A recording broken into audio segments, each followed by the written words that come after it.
vous toutes qui nous prenez en marche. Merci de nous faire confiance. Merci de vous joindre à nous. Et nous voulons ensemble ce matin être reconnaissants au Seigneur qui nous permet qu'en ce jour, dimanche 29 mars, nous puissions célébrer. Nous aurons donc 1 heure à passer ensemble. Et pour commencer ce moment, je vais donc inviter chacun de vous à vous tenir debout chez vous à la maison avec moi, afin qu'ensemble, nous puissions recommander ce moment entre les mains du Seigneur. Prions ensemble le Seigneur. Éternel, notre Père et notre Dieu, nous voulons te dire merci, nous voulons te rendre grâce. C'est par ta main puissante que nous sommes vivants, que nous respirons, que nous partons, nous venons, que nous nous levons, que nous sommes en bonne santé. En ces moments difficiles, en ces moments dramatiques et tragiques que traverse l'humanité, nous voulons être reconnaissants de nous maintenir en vie par ta grâce et par ta miséricorde. Aussi, Seigneur, nous voulons te dire merci de nous permettre, Seigneur Dieu, de pouvoir participer ensemble à ce que, au travers, Seigneur, la technique, au travers de la technologie et la sagesse des hommes, nous pouvons, Seigneur, être connectés, Seigneur Dieu, au travers un vaste réseau d'églises, de maisons, pour ensemble te célébrer, pour ensemble te glorifier. Alors, Seigneur, nous voulons remettre entre tes mains, Seigneur, ce moment que nous allons passer dans ta présence. Conduis-nous, Seigneur, dirige-nous, Seigneur, afin que ce moment soit un moment béni. Que ta grâce repose sur nous, que ta faveur soit avec nous, au nom de Jésus-Christ de Nazareth. Merci, Seigneur. Amen. Que Dieu vous bénisse. Est-ce que dans ta maison avec moi, tu peux te tenir debout afin qu'ensemble nous puissions très fortement acclamer le Seigneur. On va acclamer le Seigneur. Tu peux pousser un cri de joie, tu es dans ta maison. Tu peux pousser un cri de joie avec moi, pousser un cri de joie. Voilà. Que le nom du Seigneur soit béni. Soyez vraiment bénis de la part du Seigneur. Que la grâce de Dieu repose sur vous. Et maintenant, donc, nous allons passer un moment à adorer notre Seigneur, comme la Bible le recommande. Nous voulons nous approcher de Dieu ensemble. Là, dans ta maison, avec ta famille, que vous soyez 2 ou 3 ou plusieurs connectés, nous voulons ensemble, par l'Esprit de Dieu, nous joindre dans ce moment-là pour adorer notre Père, celui-là même qui nous donne la vie, celui qui nous protège et en qui nous avons mis toute notre foi, toute notre confiance. Alors ce matin, nous allons donc inviter la servante de Dieu, Marie-Claude, à venir maintenant se joindre à nous pour qu'ensemble nous puissions élever nos mains vers le Seigneur pour l'adorer. Dans ta maison, tu es libre de te prosterner. Dans ta maison, tu es libre de te mettre à genoux. Chez toi, à la maison, avec tes enfants, tu es libre maintenant d'élever la voix vers le Seigneur. Ensemble, préparons nos cœurs, disposons-nous à adorer le Seigneur. Seigneur, nous voulons bénir ton nom. Tu nous as sauvés pour que nous puissions t'adorer. Et tu cherches en ces temps de la fin des vrais adorateurs qui t'adoreront en esprit et en vérité. Nous prions, Éternel, que tu nous conduises dans ce moment pendant que tu nous admets en ta présence. À toi, Éternel, soit l'honneur, la gloire et la puissance. Nous voulons célébrer ta royauté, ta puissance, ta souveraineté. Sois élevé à jamais. Jésus-Christ, le roi des rois. Béni sois-tu, toi qui vis et règnes pour les siècles des siècles. Alléluia. Béni sois-tu, Père. Jésus est le roi. Jésus, Christ est le roi. Est-ce que tu peux chanter avec moi? Jésus, il est le roi de l'univers. Roi de l'univers. Le ciel est son trône. Le ciel est son trône. Et la terre son marchepied. La terre son marchepied.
roi. Christ est le roi.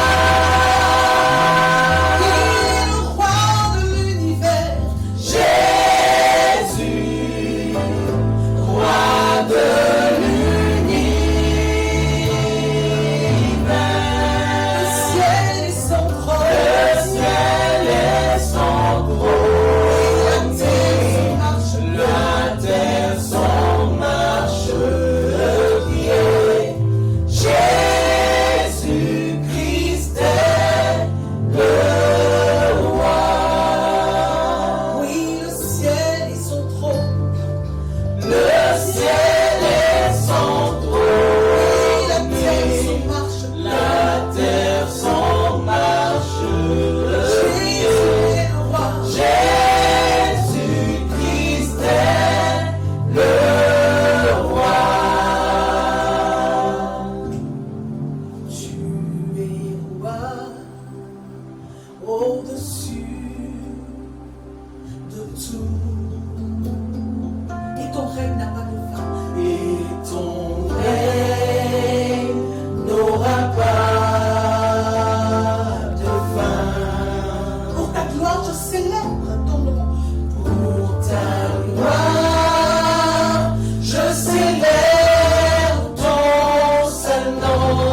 roi de tous les rois de la terre. Tu es assis sur ton trône élevé et tu règnes d'éternité en éternité. À toi la grandeur, la force, la magnificence, l'éternité et la gloire. Car tout ce qui est au ciel et sur la terre a été fait par toi. Honneur, louange et gloire à ton nom, Seigneur. Merci, Seigneur. Béni sois-tu. Toi qui vis et règnes pour les siècles des siècles. Merci, Seigneur. Tu es celui qui était et qui vient. Jésus. Jésus. Ton nom est Jésus. Jésus. Oui, en toi je crois. Oui, en toi je crois. Ma vie est entre tes mains. Oui, Jésus. Jésus. Dieu de miracles. Tu es le grand Dieu de miracles. Tu es celui qui était. Tu es celui qui est. Qui était et qui vient. Ton nom est Jésus. Jésus. Jésus. Jésus. Oui, en toi je crois. Oui, en toi je crois. Ma vie est entre tes mains. Oui, Jésus. Jésus. Tu es le grand Dieu de miracles. Oui, tu es Yahweh. Tu es Yahweh. Tu es Yahweh.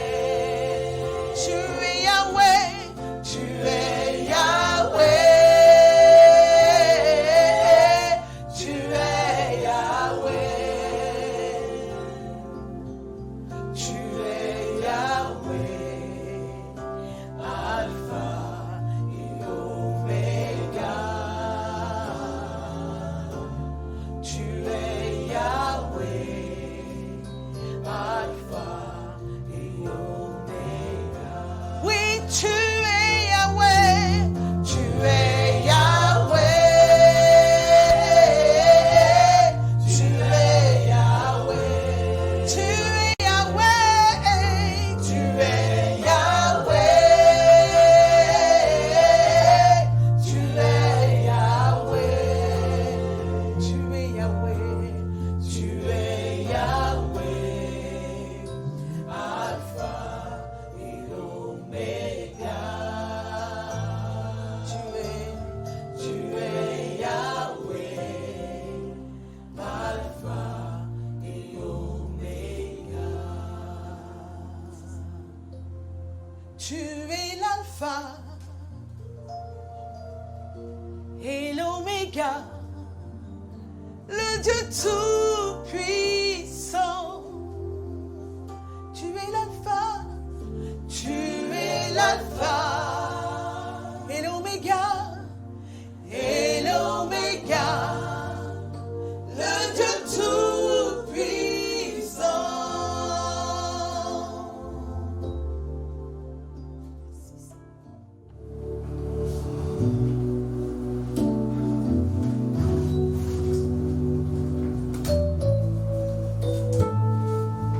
Honneur et gloire te soient rendus, Dieu de nos cieux. Tu es fidèle et tu es bon, ô Éternel. Comme nous l'avons chanté, tu es Alpha et Oméga. Tu es le commencement et la fin, le premier et le dernier. Et nul autre n'est comparable à toi, Seigneur. Tu n'as succédé à personne. Tu n'as pris la place de personne. Et dans les cieux, sur la terre, plus bas que la terre, dans tout l'univers, personne ne peut prendre ta place. Personne ne peut te succéder. Tu es celui dont la majesté couvre les cieux et la gloire remplit toute la terre. Et nous voulons te bénir, toi qui es assis sur le trône blanc dans les cieux des cieux. Toi dont la domination est une domination éternelle et dont le règne subsiste de génération en génération. Nous voulons te dire merci ce matin. Nous voulons te rendre grâce pour ce moment. Et alors je vais t'inviter, pendant que tu te tiens à la maison, à apporter ton offrande au Seigneur. Comme la Bible déclare, nous ne nous réunissons pas, nous ne nous rassemblons pas. Nous ne venons pas dans la maison de Dieu les mains vides. Et là où tu te trouves, dans ta maison, à cause du fait que tu es réuni au nom du Seigneur, ta maison devient la maison de Dieu. Et ce matin, nous allons donc apporter au Seigneur. Tu vas prendre ton offrande, tu vas prendre ta dîme, tu vas la tenir en main et ensemble nous allons prier. Tu peux te déplacer, aller dans ta chambre, aller quelque part dans ta maison, prendre ton offrande, la tiens en main, afin qu'ensemble nous puissions la remettre entre les mains de notre Père. Je vais lever la voix vers le Seigneur, je vais prier.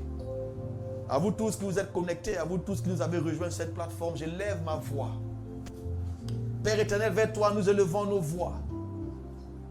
Et tu vois, Seigneur, les circonstances dans lesquelles en ce jour, nous venons t'apporter, Seigneur, cette offrande. Nous t'apportons également, Seigneur, nos dîmes. Selon ta recommandation, Seigneur, dans ta parole, tu as dit, apportez à la maison du trésor vos dîmes et vos offrandes. C'est ainsi, Seigneur, que nous voulons obéir à cette parole. Mais compte tenu, Seigneur, de la situation que nous traversons, compte tenu, Seigneur Dieu, des circonstances dans lesquelles, Seigneur, nous nous tenons et nous vivons, nous nous trouvons, Seigneur, dans nos maisons et nous nous sommes organisés, Seigneur, afin que chacun puisse apporter son offrande à l'Éternel. Père, je remets, Seigneur, cette offrande entre tes mains. Je recommande, Seigneur, cette dîme entre tes mains. Tu vois ton serviteur, tu vois ta servante, tu vois ton fils, tu vois ta fille, tu vois ton enfant, tu vois ton peuple, Seigneur, qui se tient, Seigneur, chez lui à la maison, mais qui tient en main son offrande. Au nom de Jésus, Seigneur, je prie que tu agrées cette offrande. Dans le nom de Jésus-Christ de Nazareth, notre Seigneur, notre Dieu, qui a offert sa vie en sacrifice sur la croix, qui s'est lui-même donné en offrande pour le salut de l'humanité, celui-là même qui a placé sa vie sur la croix.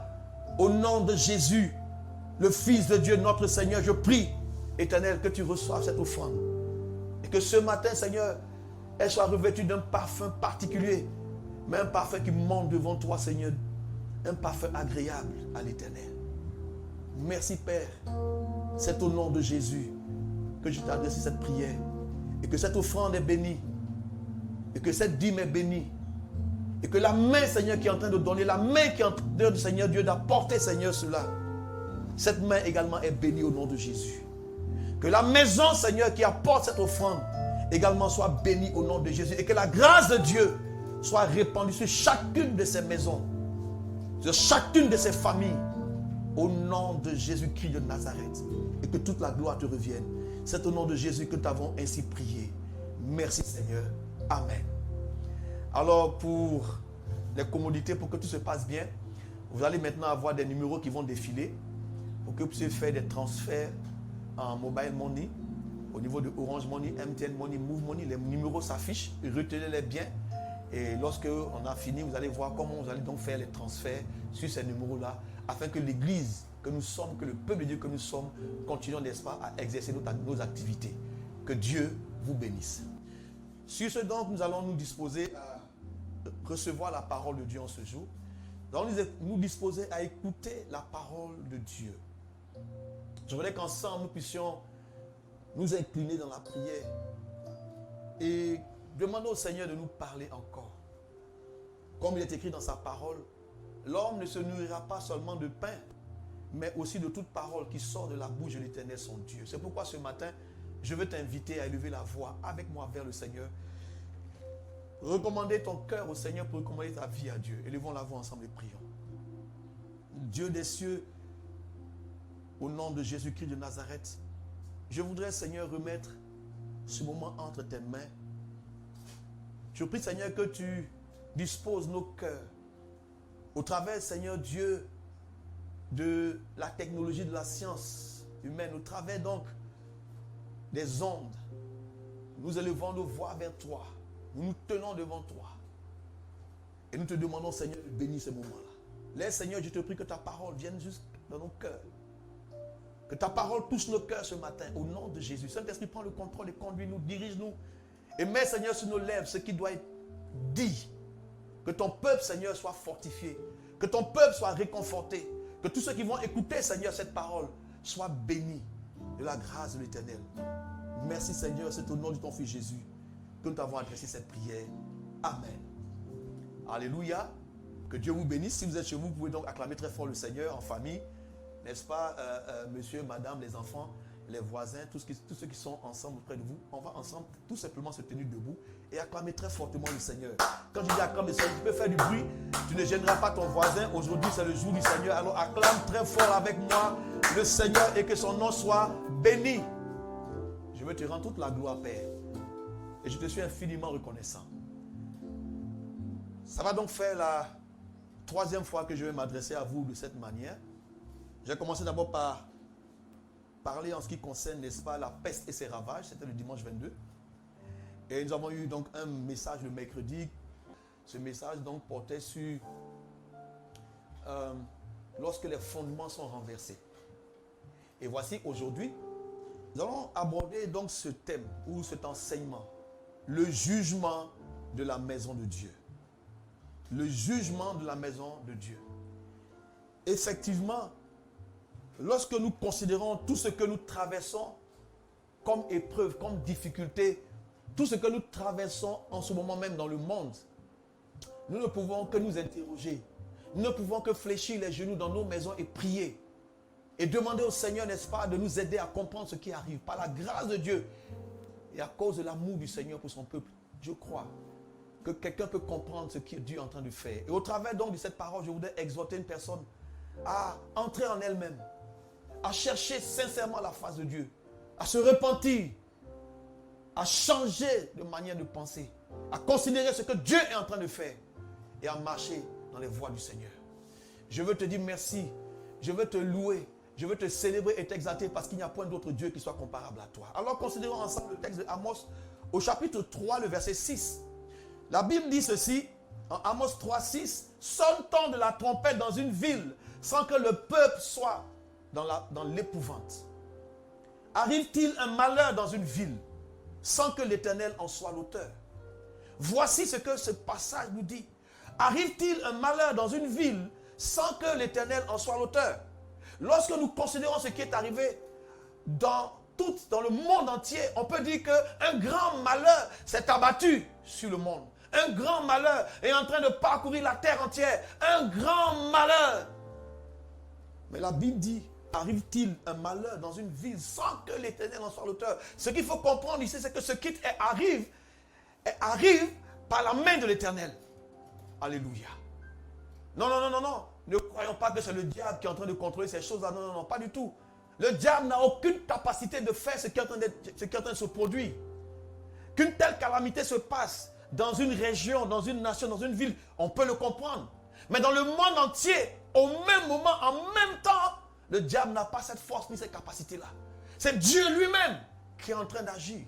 C'est Dieu lui-même qui est en train d'opérer. Et comme nous l'avons déjà dit, nous retrouvons cela, n'est-ce pas, en Habakkuk et en Amos.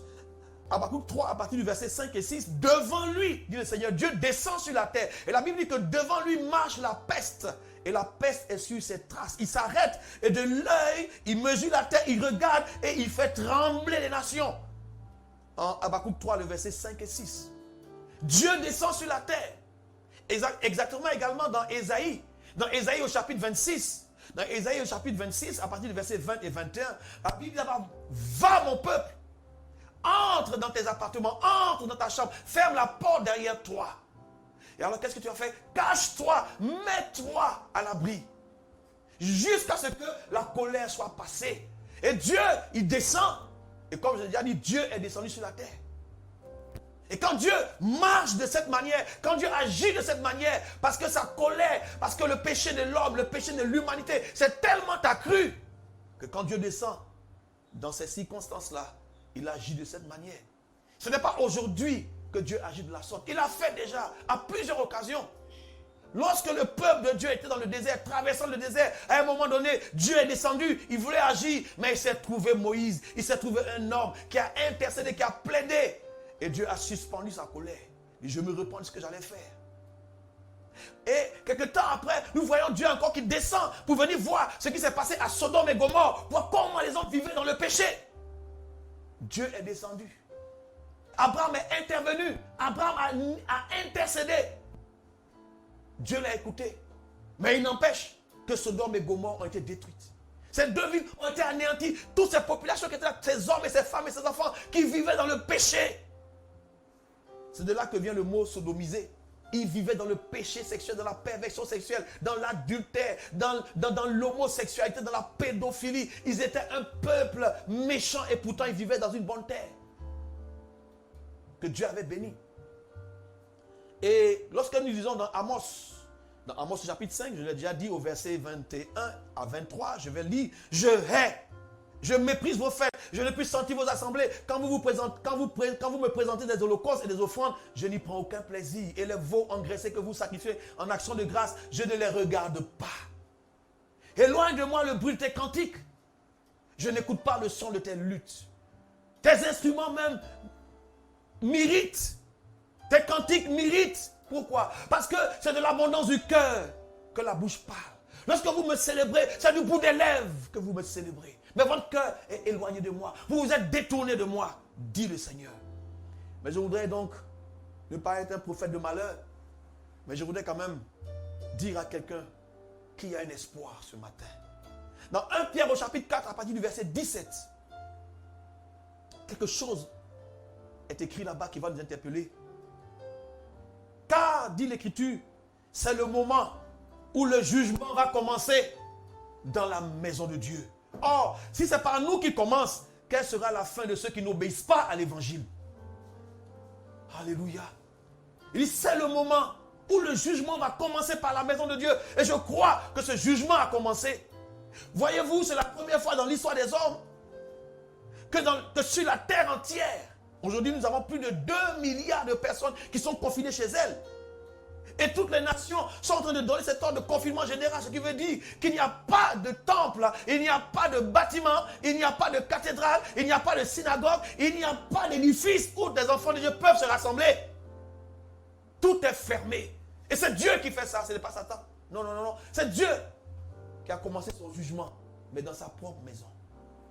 Alors, ce matin, je voudrais dire aussi à une personne qui m'écoute, que quel que soit ce qui s'est passé, quel que soit ce qui est arrivé, quel que soit ce que nous avons fait pour arriver où nous sommes arrivés aujourd'hui, Dieu est fidèle.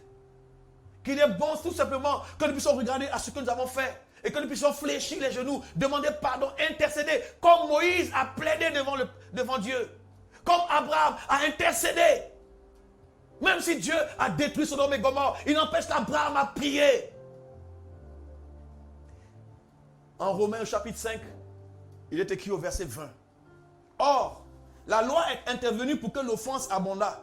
Mais là où le péché a abondé, la grâce a surabondé. Alléluia. Quelle promesse merveilleuse de la part de Dieu. Là où le péché a abondé, la grâce de Dieu a surabondé. Oh, bien-aimés frères et sœurs, c'est vrai que la grâce surabonde, mais ne faisons pas de cette grâce-là un prétexte pour vivre selon la chair. Écoutez, ce n'est pas parce que, vous voyez, certaines personnes vont dire ici que pour que la grâce abonde, il faudrait que nous soyons en train de pécher. Est-ce qu'on va laisser le péché proliférer dans nos églises? Parce que derrière, nous lisons que quand là où il y a le péché, alors la grâce a surabondé. Alors, allons-y péchons. Mais non, non, non, non, pas du tout. Nous devons nous élever contre le péché. Parce qu'avant que la grâce n'arrive, il faut que le problème du péché soit réglé. Et le problème du péché n'étant pas réglé, alors d'où est-ce qu'elle vient cette grâce? Dieu a-t-il changé? N'est-il pas le même hier, aujourd'hui et éternellement? Mais nous bénissons le Seigneur. Il nous ouvre une fenêtre. Il nous ouvre une lucarne. Et il a dit dans sa parole, en 2 Chroniques 7,14, que si mon peuple, sur lequel mon nom est invoqué, s'humilie, prie et cherche ma face et se détourne de ses mauvaises voies. Se détourner, c'est là le sens de la repentance. Oui, nous avons mal fait, mais donnons le dos à ce que nous avons fait. Séparons-nous. C'est le moment, très chers frères et sœurs, c'est le moment, c'est le moment. Le monde entier s'interroge. Aujourd'hui, tous les boîtes de nuit sont fermées. Tous les maquis sont fermés. Tous les bars climatisés sont fermés. Tous les marchés sont fermés. Les supermarchés même veulent fermer. Tous les lieux de débauche sont fermés. Tous les lieux de plaisir sont fermés. Alléluia. Tous les cinémas sont fermés. Toutes les patinoires sont fermées. Quelque part même dans un pays, une des plus grandes patinoires de cette ville a été réquisitionnée pour servir de morgue. Tellement les gens meurent aujourd'hui. On a passé la barre des 13 000 morts. Il y a plus de 300 000 personnes qui sont contaminées dans le monde entier. Et notre pays, la Côte d'Ivoire, n'est pas épargné. Très chers frères et sœurs, il est bon que nous puissions comprendre ce qui se passe. Et que chacun puisse jouer le rôle que Dieu attend de lui. Là, dans ta maison. Regardez, aujourd'hui, Dieu donne le temps à tous ceux qui travaillent dans un dur labeur. Dieu leur donne le temps de se reposer. Oh, combien j'apprécie ce moment. Je peux me reposer enfin. Serviteurs de Dieu, bénissons le Seigneur. On a eu un temps pour se reposer. Alléluia. Aujourd'hui, des familles ont le temps de se retrouver. L'époux a du temps pour l'épouse. Les enfants peuvent voir leurs parents. Aujourd'hui, nous avons le temps pour prier, pour lire la Bible, pour chercher la face de Dieu. Dieu nous donne le temps. Alors Dieu a fermé les temples. Dieu a fermé les cathédrales, les synagogues. Dieu a tout fermé, les lieux de culte. Il a tout fermé. Pourquoi? Alors interrogeons le Seigneur et allons en Jérémie au chapitre 7 ce matin pour lire ensemble la parole de Dieu. Je voudrais lire cette écriture avec vous à partir du verset 1. On va faire une longue lecture, mais je vais aller verset après verset et commenter jusqu'à ce que le temps qui nous est imparti soit arrivé. En Jérémie au chapitre 7, lisons à partir du verset 1. La parole qui fut adressée à Jérémie de la part de l'Éternel en ces mots. Place-toi à la porte de la maison de l'Éternel. Voyez, Dieu dit à Jérémie, place-toi à la porte de ma maison. C'est comme si l'homme de Dieu, il vient devant la porte du temple et puis il va parler maintenant. Je ne sais pas si vous comprenez la situation. Dieu parle à son serviteur Jérémie, place-toi. Normalement, quand on parle au peuple de Dieu, on est dans le temple. Normalement, quand on parle, on va vers les hommes. Mais là, il dit, place-toi devant la porte de la maison de l'Éternel et publie cette parole. Publie cette parole. Écoutez la parole de l'Éternel, le verset 2. Vous tous, hommes de Juda, qui entrez par ces portes, qui venez vous prosterner. Là, il parle du temple. Là, il parle de la maison. Là, il parle de la synagogue. Là, il parle des lieux de culte où on vient se prosterner. Vous tous qui entrez, écoutez bien. Vous venez vous prosterner. Ainsi parle l'Éternel des armées, le Dieu d'Israël. Je suis au verset 3. Réformez vos voies. Reconsidérez vos voies. Réformez vos œuvres. Et je vous laisserai demeurer dans ce lieu. Dieu dit, pour que vous puissiez demeurer dans ce lieu, réformez vos œuvres. Réformez vos voies. Reconsidérez votre manière de fonctionner. Ne vous livrez pas à des espérances trompeuses. Oui, ne vous livrez pas, ne continuez pas à vivre comme ça. C'est une espérance trompeuse. Vous ne pourrez pas vivre dans le péché et croire que ma grâce va abonder. Vous ne pourrez pas vivre de cette manière et croire que je vais continuer à vous bénir. Et vous vous trompez en disant, c'est ici le temple de l'Éternel. Vous vous trompez en disant, nous venons dans la maison de l'Éternel. C'est pourquoi il a dit, n'allez pas à Bethel, n'allez pas à Gilgal. Ne vous trompez pas, ne croyez pas que parce que vous venez dans cette maison, dans ce temple, alors vous serez sauvés. Il dit, au verset 5, si vous réformez vos voies et vos œuvres, si vous pratiquez la justice envers les uns et les autres, si vous n'opprimez pas l'étranger, oh frères et sœurs, combien de fois on n'opprime pas même les étrangers dans l'église? Et particulièrement en Côte d'Ivoire. Je sais de quoi je parle. Aujourd'hui, les étrangers sont mis au banc des accusés. On se regarde en fonction de nos ethnies. On se considère en fonction de nos races. Qui es-tu? Quelle est ton ethnie? Tu parles comment? Et on se méfie des étrangers. Alors, il dit, vous opprimez l'orphelin et la veuve. Et si vous ne répandez pas en ce lieu de sang innocent, je vais revenir dessus, que Dieu m'en donne l'occasion. Mais aujourd'hui, est-ce que les veuves sont considérées dans nos églises? Les offrandes qui sont faites, est-ce que les orphelins en bénéficient? Mes chers frères et sœurs, je connais des veuves, des veuves de pasteurs qui vivent dans la misère. L'église les a abandonnés et pourtant les serviteurs de Dieu sont devenus milliardaires et les veuves pleurent. Il dit également de ne pas répandre le sang innocent en ces lieux. Et pourtant la même Bible dit que la vie et la mort sont au pouvoir de la langue. La Bible dit également, venez, allons, tuons-le avec notre langue. Combien de murmures, combien de médisances, combien de calomnies. Alors, nous avons tué par nos lèvres, nous avons tué combien de personnes qui ont abandonné la foi, ce qu'ils ont entendu qu'on a dit d'eux, ce qu'ils ont entendu, toutes ces rumeurs, tous ces mépris, pardon, toutes ces choses abominables, ces calomnies. Les personnes ont perdu la foi. Beaucoup par leur bouche sont devenus des assassins. Par leurs propos. Allons et tuons-le avec nos lèvres. Tuons-le avec nos paroles. Et il dit, si vous n'allez pas auprès d'autres dieux pour votre malheur, combien de personnes ne sont pas en train d'adorer d'autres dieux? Oh, chers frères et sœurs, il y a un Dieu qui est adoré dans nos églises, qui n'est pas l'Éternel. Aujourd'hui, le matérialisme est devenu tellement la norme que tout le monde veut s'élever au sommet de l'échelle sociale et on est devenu des matérialistes. Chacun parle, il me faut ceci, j'ai ma voiture, il me faut ma maison, il me faut mon automobile, il me faut ma chaîne de télé privée, il me faut ma radio chrétienne, il me faut ceci, il me faut cela. Chacun parle en tapant sa poitrine. As-tu vu ma voiture? As-tu vu ma maison? As-tu vu mon automobile? As-tu vu maman?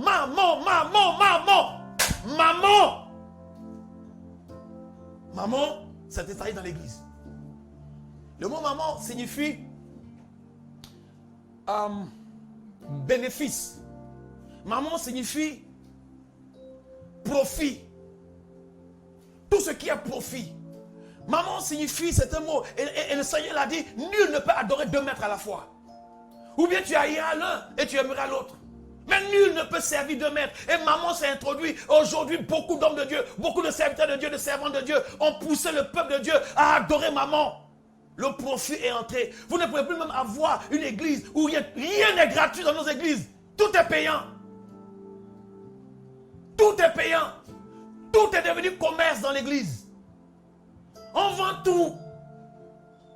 J'ai même entendu un homme de Dieu qui a dit, vous les chrétiens, vous ne pouvez pas réussir parce que vous lisez trop la Bible. Lisez les livres. Achetez mes livres. Et aujourd'hui, les auteurs chrétiens sont devenus prolifères. Oh Seigneur, aie pitié de nous. Et on a fait de la maison de Dieu un lieu de commerce. Il dit, alors, je vous laisserai demeurer dans ce lieu. Si vous, c'est ce qu'il a dit au verset 5, si vous réformez vos voies, alors je vous laisserai demeurer dans ce lieu. Au verset 7, il dit, alors, je vous laisserai demeurer dans ce lieu, dans le pays que j'ai donné à vos pères d'éternité en éternité. Mais, voici, vous vous livrez à des espérances trompeuses, qui ne servent à rien. Et puis il dit quoi? Dérober, oui. Combien de personnes ne volent pas dans l'église? Les dîmes et les offrandes. Combien de personnes ne mettent pas la main dedans pour voler? Le peuple de Dieu est spolié. Les enfants de Dieu sont spoliés. Les enfants de Dieu sont volés. Tu vas dans les églises, tu vas voir le gars, il prêche et puis il a mis au moins 7, 8, 9, 10 paniers devant lui. Panier pour le mariage, panier pour la guérison, panier pour le ceci, panier pour cela, panier pour cela, panier pour cela. Et peut venir offrir du 1er janvier au 31 décembre, c'est offrande.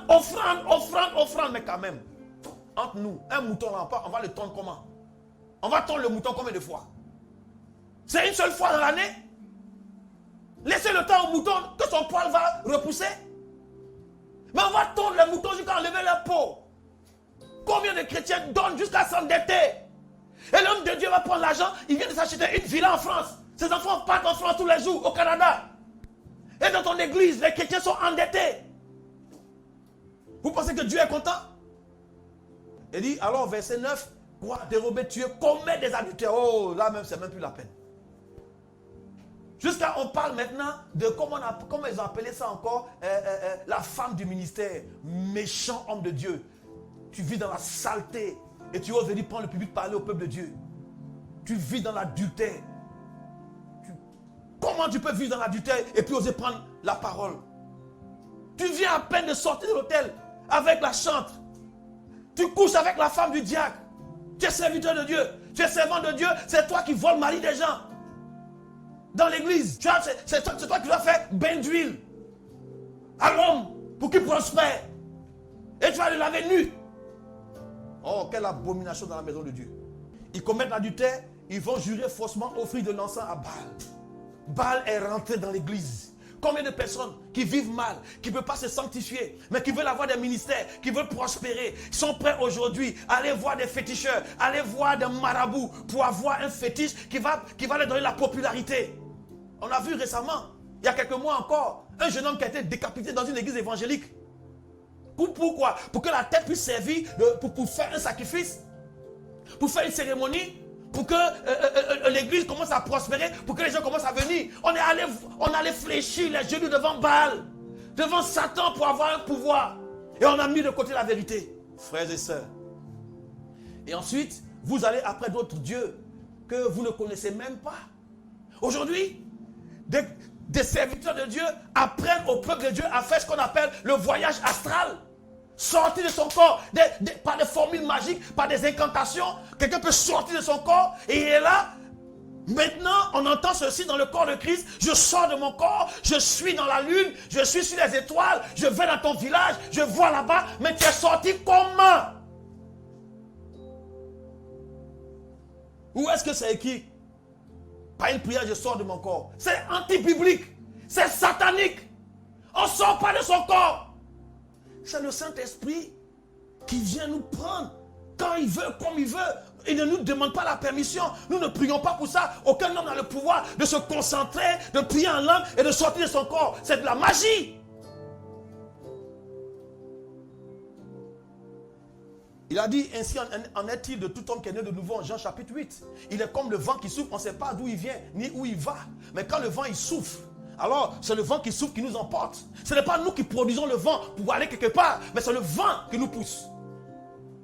Quand il n'y a pas de vent, quand l'Esprit de Dieu n'est pas là, tu sors comment il est ton corps. Après maintenant quand Dieu est fâché, c'est nous tous on met dehors. C'est nous tous on doit rester à la maison pour prier. Oh Seigneur, quelle abomination. Et ensuite au verset 10, puis vous venez vous présenter devant moi dans cette maison sur laquelle mon nom est invoqué et vous dites nous sommes délivrés. Délivrés de quoi? Je suis en train de lire la Bible, ce n'est pas moi qui invente. Ce n'est pas une invention du pasteur Franck Silva. Non, c'est écrit. Et c'est afin, et vous venez vous présenter devant moi, c'est afin de commettre toutes ces abominations. Regardez ce qu'il dit. Il dit alors, cette maison, au verset 11, est-elle à vos yeux une caverne de voleurs? Là, c'est Jérémie qui parle. Est-elle à vos yeux une caverne de voleurs? Il dit cette maison sur laquelle mon nom est invoqué, c'est la même chose que Jésus a dit. En Matthieu au chapitre 21, le verset 13. En Marc au chapitre 11, le verset 17. En Luc au chapitre 19, le verset 45 à 46. C'est la même chose que le Seigneur a fait. Il s'est tressé un fouet et il est entré dans le temple. Qu'est-ce qui se passait dans le temple au temps de Jésus? C'est la même chose qui se passe encore aujourd'hui. Le commerce a pris les pas. Les étalages, on vend des livres, on vend ceci, on vend cela, on vend ceci. Même un saint chrétien, sa propre église, pour se faire baptiser, il doit payer. Pour célébrer son mariage, là où lui-même, il paye la dîme, où on a il doit louer la salle, il doit louer ici, il doit louer les services. Mais en fait, tout est devenu sujet pour avoir de l'argent. En réalité, c'est quoi? Faire du profit. Et le profit, le gain, si c'est ça qui te mobilise, si c'est ça qui te motive, faire du profit, faire du gain, avoir un intérêt, ça, c'est la signification de mammon. Tu es rempli de mammon. Il dit, je le vois moi-même, dit l'Éternel, je suis au verset 12.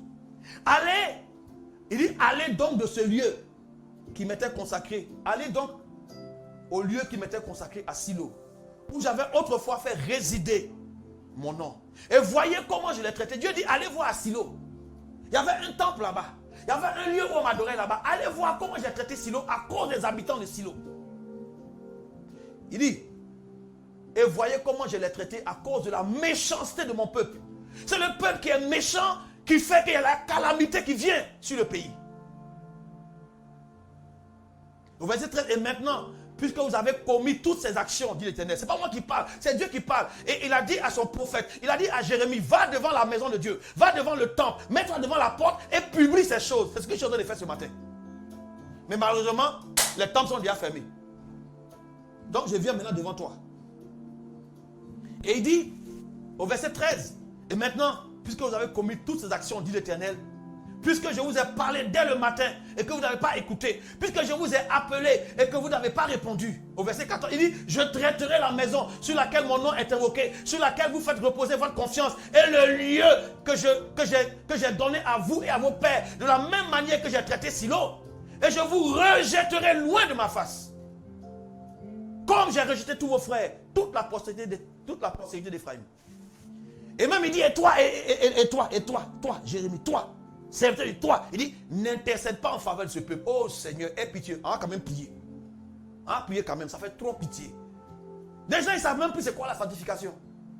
C'est le serviteur de Dieu. Il vit dans le péché et le péché devient la norme. Il ne sait même pas c'est quoi la sanctification. Orgueilleux, hautain, méprisant. Vous les voyez sur les réseaux, sur les chaînes sociaux, plein d'orgueil, plein de suffisance. Je m'envole. J'ai des anges à mon service. Tu es qui pour avoir des anges à ton service?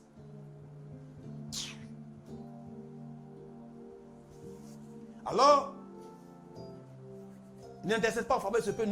N'élève pour eux ni supplication ni prière. Ne fais pas descente auprès de moi, car je ne t'écouterai pas. Il dit, ne vois-tu pas ce qu'ils font dans les villes de Juda et dans les rues de Jérusalem? Puisque l'église sort, même l'église maintenant vit comme les gens de ce monde. Tu retrouves des chrétiens, tu les retrouves où ça? En boîte de nuit. Tu retrouves des chrétiens où ça? Tu retrouves des chrétiens dans les maquis. Où tu les retrouves encore, où ça encore? Tu les retrouves dans les bars climatisés, dans les hôtels de passe, dans les lieux de plaisir. Des serviteurs de Dieu qui vont coucher avec les filles à gauche, à droite, qui vont recueillir, n'est-ce pas, le fruit de leur péché. Ce liquide-là, de leur péché, vont prendre ça, maintenant recueillir ça, pour venir mettre ça dans leurs yeux, dans leurs oreilles, dans la paix, pour voir, pour que leurs yeux s'ouvrent, pour qu'ils puissent dire des paroles. Je vois le numéro de téléphone, ton numéro de téléphone, 43, 44, 26, 28, 23. Mais tu ne connais pas toi-même ton numéro de téléphone. Tu ne sais pas toi-même où tu habites. Quelqu'un vient te dire que tu habites là, tu tombes déjà. Alors, il dit ceci, les enfants ramassent du bois. Écoutez bien, verset 18. Les enfants ramassent du bois. Les pères allument le feu et les femmes pétrissent la pâte pour faire quoi? Pour préparer des gâteaux à la reine du ciel. Oh, voilà encore une autre chose. Et pour faire des libations à d'autres dieux afin de me mettre en colère, afin de m'irriter. La reine du ciel. La reine du ciel. Voici toute une famille, des familles qui vont adhérer à la reine du ciel. Oh Seigneur, aie pitié de nous. Et tout ça c'est autorisé. Tout ça c'est permis. Dans la maison de Dieu. Il dit, est-ce moi qu'ils irritent, dit l'Éternel? N'est-ce pas eux-mêmes?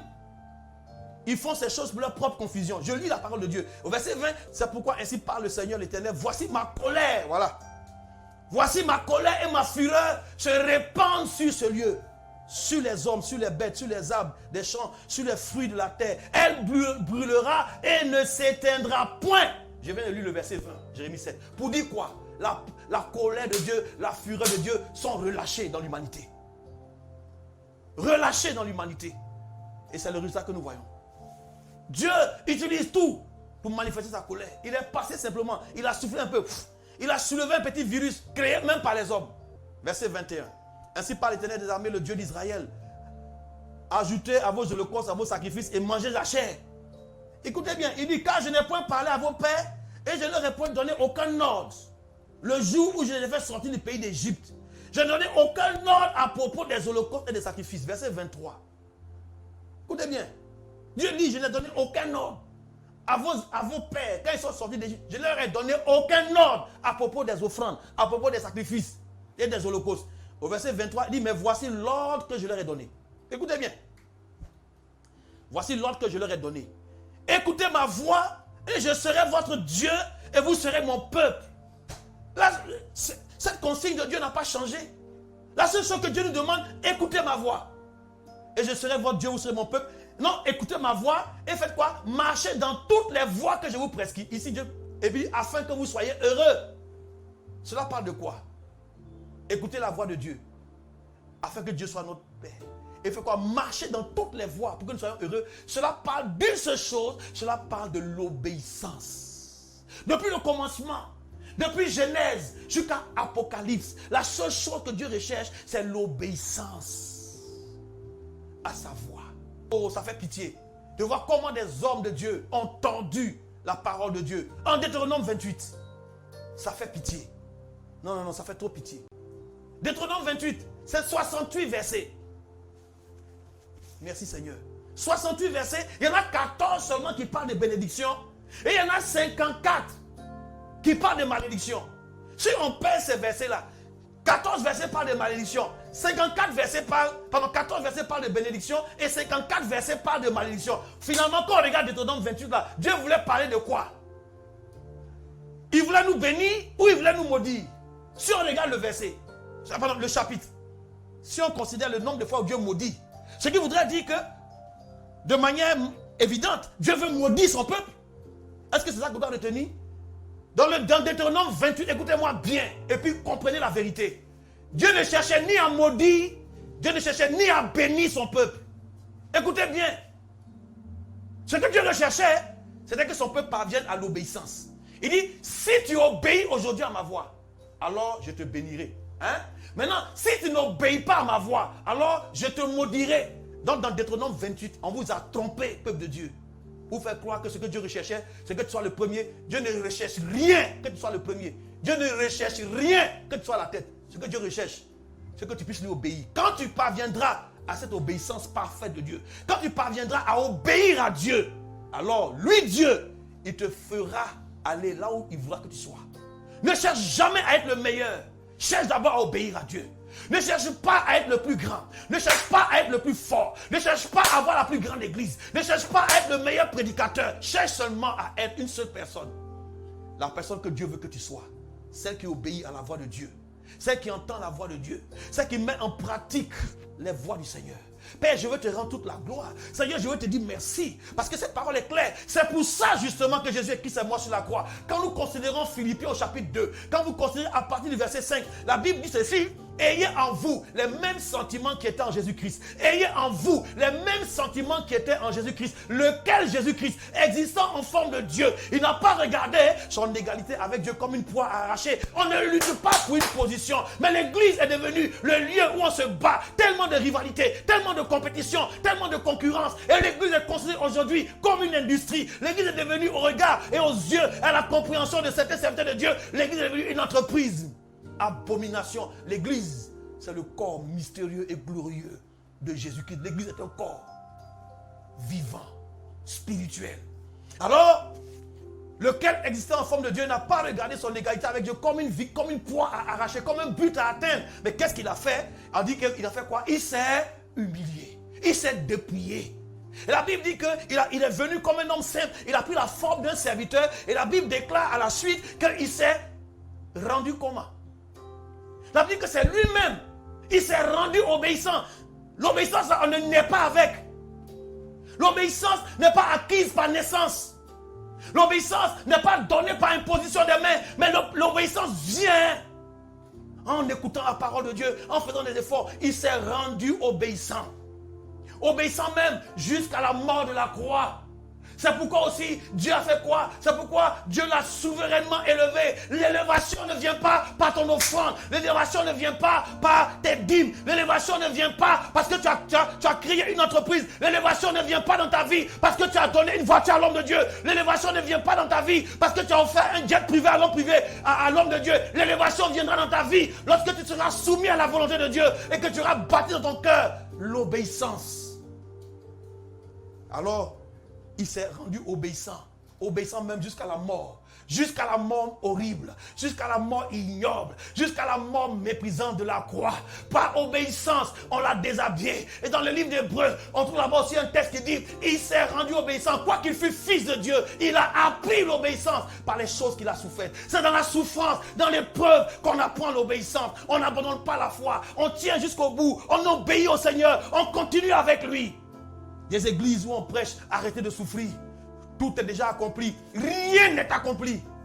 Rien n'est accompli dans ta vie. Quand Jésus-Christ a dit sur la croix, tout est accompli, c'est parce que le programme qu'il avait été donné, la mission pour laquelle il est venu sur la terre, le but pour lequel il est venu, il venait d'accomplir cela en mourant sur la croix. Alors il a accompli parfaitement le mandat de Dieu pour sa vie. Il nous a dit par cette parole, tout est accompli. Il est en train de nous dire que nous aussi, nous avons un plan, nous avons un but. Dieu a un projet pour toi. Alors ton existence commence à faire quoi? À faire tout pour que ce plan de Dieu à la fin de ta vie soit accompli.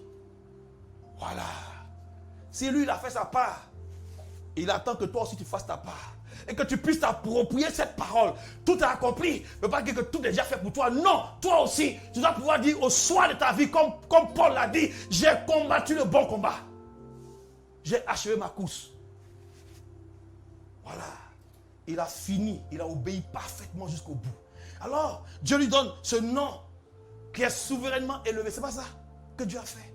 En lui donnant ce nom, qui est souverainement élevé au-dessus de quoi? De tout autre nom. Afin qu'à la mention du nom de Jésus-Christ, tout genou fléchisse dans les cieux, sur la terre, plus bas que la terre.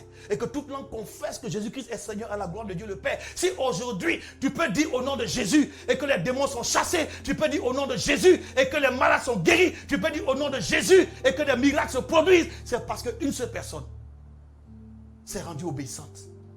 Elle a payé le prix. Et aujourd'hui, on ne veut pas payer le prix de l'obéissance. Personne ne veut obéir. Le message de l'obéissance à la parole de Dieu a été mis de côté. C'est ça la vérité. Bâtir ce cœur d'obéissance là. C'est le mot-clé. Depuis le jardin d'Éden, Adam a échoué au test de l'obéissance. Un commandement lui a été donné. Et il a échoué. Dieu l'a chassé du jardin. Mais Jésus, le dernier Adam, est venu. Le test de l'obéissance, quant à lui, il a réussi parfaitement, pleinement. Pour nous dire que c'est possible. Aujourd'hui, en tant qu'enfant de Dieu, à cause de Christ en moi. Frère, si Christ n'est pas bâti dans ta vie, tu vas passer à côté de l'essentiel. Et je voudrais donc maintenant m'arrêter. Je vais continuer. De toute façon, on est ensemble. Je vais rentrer dans ton téléphone. Toi, tu ne me connais pas où. Ils ont verrouillé la vérité car aujourd'hui, le temps est arrivé. La vérité a été libérée. Vous savez pourquoi la vérité est libérée? La vérité là, c'est amer. Attends, je vais finir par ça. La vérité là, non, c'est tellement amer, c'est pas doux. La vérité est comme chloroquine. C'est nivaquine. C'est amer jusqu'à... On ne peut pas l'appeler ça. On n'aime pas ça. On a refusé jusqu'à même les pharmaciens, même on a enlevé chloroquine. On a empêché chloroquine. On a mis chloroquine de côté. Vous connaissez Dieu, vous ne le connaissez pas. Hein? Maintenant, Dieu a envoyé pas à coronavirus. Voilà ça. Covid. Maladie de coronavirus 2010. Il y a sa version 2023. Écoutez-moi bien. Il y a son Covid là. Il y a son Covid 23. Il y a son Covid 32. Attendez seulement, on n'a rien vu. Maintenant, le seul médicament, tout le monde court aujourd'hui à cause de quoi? Tout le monde court derrière chloroquine. Docteur Raoult, où es-tu? Docteur Raoult, où es-tu? C'est la vérité qui est là. Que les serviteurs de Dieu ont rejeté pour mettre toutes sortes de messages. Et aujourd'hui, l'humanité a besoin d'une seule chose, chloroquine. Tout le monde court derrière chloroquine. Hydroxychloroquine, chloroquine par-ci, chloroquine par-là. Mais il y a longtemps, ça est là. La vérité là, c'est amer. Nous là, on mange ce qui est amer. Maintenant, tout le monde court derrière Nîmes. Au Carrefour, on vend Nîmes, tu dois accueillir Nîmes. Du coup, on se bat même. Oh, donne ma Nîmes. C'est moi qui ai accueilli, c'est pas toi qui as accueilli. Sauvage. Vous n'avez rien vu encore. C'est amer, non? Je vais rentrer dans ton téléphone, tu ne me connais pas. Tu n'as rien vu encore. Gloire à Jésus. Dis gloire à Jésus et moi, il y a quoi? Quelqu'un il t'a parlé mal, ça fait quoi? Amen. C'est Nivakina qui est comme ça. Tous ceux qui sont malades aujourd'hui de coronavirus là, on met chloroquine. Tu veux ou tu ne veux pas, c'est la seule chose qui sauve l'humanité aujourd'hui, c'est chloroquine. La seule chose qui va t'amener au ciel, c'est la vérité. La vérité, vous la connaîtrez, elle vous affranchira et vous rendra libre. Dieu, et je m'arrête là, est le Dieu de vérité. Jésus-Christ a dit, je suis la vérité, le chemin et la vie. Et le Saint-Esprit qui nous est donné la vie, je vous donnerai un autre consolateur, l'Esprit de vérité. Le Père est vérité. Le Fils est vérité. L'Esprit est vérité. Bon, toi maintenant, tu es quoi? Tu es quoi? Vous refusez la vérité. Vous avez dilué la vérité. On a dit n'importe quoi au peuple de Dieu. Au lieu de prêcher l'obéissance, on a prêché la bénédiction. On a fait que les gens soient attachés à la bénédiction. Bénédiction. Tu as réussi. Tu as fait ceci. Tu as réussi. Allez, monte. Tu peux aller plus haut. Il a créé son entreprise maintenant. Il est dans l'adultère. Il voyage avec des maîtresses. Un bon frère en Christ. Tellement ambitieux. Maintenant, tu rentres maintenant, offrande au pasteur, millions, nouvelle voiture. Il ferme sa bouche. Il ne peut pas parler sur l'adultère. La vérité a été chassée de l'église. Continue après le texte. Je reviendrai mercredi pour la suite. Pour l'heure, je voulais qu'ensemble on puisse élever la voix vers Dieu. Là où le péché a abondé, sa grâce a surabondé. Voyez-vous, dans Jérémie 7, il a dit, n'intercède pas pour ce peuple. Je voulais prier, j'ai en train de prier. Non, ne prie pas pour eux. Je les ai laissés à la maison. Je les ai chassés. Il a dit à son serviteur, je vais mettre devant la porte du temple et dis-leur. Et quand j'ai mis à parler, les gens sont retournés à la maison. Et il leur a dit, chez vous maintenant, réformez vos voies. On a le temps dans nos maisons au lieu de nous repentir. C'est à cause de l'église, principalement à cause de l'église, que tout ce malheur est arrivé dans le monde. Je vais t'expliquer pourquoi après. Après, je vais t'expliquer comment l'église est responsable de cette situation. Comment les serviteurs de Dieu sont responsables de cette situation. Père, que toute la gloire te revienne. Que l'honneur soit pour toi. Merci pour ce moment. Aide-nous, Seigneur, à réformer nos voies. Dans nos maisons, à réfléchir sur ces choses-là. À reconsidérer, Seigneur, cette écriture. À regarder ce qui est dit. Et à revenir humblement vers toi. Que toute la gloire te revienne. Je bénis ton nom pour cette parole.